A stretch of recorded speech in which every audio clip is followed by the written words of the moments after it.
Hello বন্ধুরা, আজকের একটা তোমাদের সঙ্গে অন্যরকম রেসিপি শেয়ার করছি। এটা রেসিপি বলা চলে না, এটা একটা ওষুধ বলতে পারো এবং আমাদের জীবনে 2020 পর থেকে সবার জীবনে অত্যন্ত গুরুত্বপূর্ণ।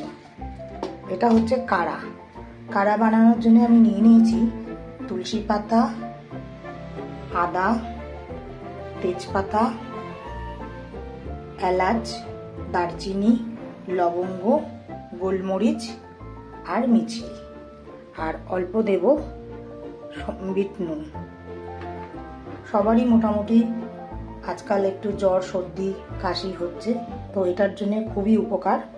দেখতে থাকো কেমন করে আমি বানাচ্ছি। একটা বাটিতে গরম জল বসিয়ে দিয়েছি। যা জল বসিয়েছি এটা একটু কমে আসবে, আর আমি মিক্সিতে এটা একটু গ্রাইন্ড করে নিয়েছি সব জিনিসগুলো, দেখো, তাহলে ভালোভাবে ঢুকবে। আমি যে দিয়ে দিলাম, এবার এটাকে ভালো করে ফোটাবো। এটা খুব ভালো করে ফুটবে এবং একটু নাড়িয়ে দেবে। মিষ্টিটা এখন দেব না, পরে দেব। দেখো, আমাদের যা লাইফস্টাইল, এটা সবারই খাওয়া উচিত। করোনা বলে কোনো কথা নেই, প্যানিক করে কোনো লাভ নেই। এই সব নিয়েই আমাদের চলতে হবে।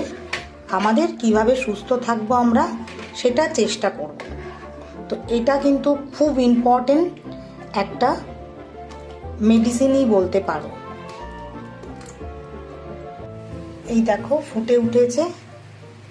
এইবারে আমরা এই যে মিছরি দিয়ে দেবো। চিনি কেউ খেও না, চিনিটা স্কিপ করো। চিনির বদলে গুড় দিতে পারো, বাতাসা দিতে পারো, মিষ্টি দিতে পারো। আর যাদের বাড়ির বাচ্চারা একটু ঠান্ডায় ভোগে, এটা কিন্তু রোজ সন্ধেবেলায় অল্প করে দিতে পারো, খুবই উপকার পাবে। জ্বর, সর্দি, কাশি যাদের লেগেই থাকে তাদের জন্য কিন্তু এটা খুবই উপকার। এই জলটা হাফ হয়ে যাবে এমনভাবে ফুটোতে হবে। এই যে আমার কাড়া বানানো হয়ে গেল। এইটা এখন অশোকবাবু খাবেন, তার একটু ঠান্ডা লেগেছে বলেই বানানো। আর এটা বানিয়ে রেখেছি, বারবার বানানো তো সম্ভব না, এটা বারবার গরম করে যাতে খেতে পারে। এই যে দেখো।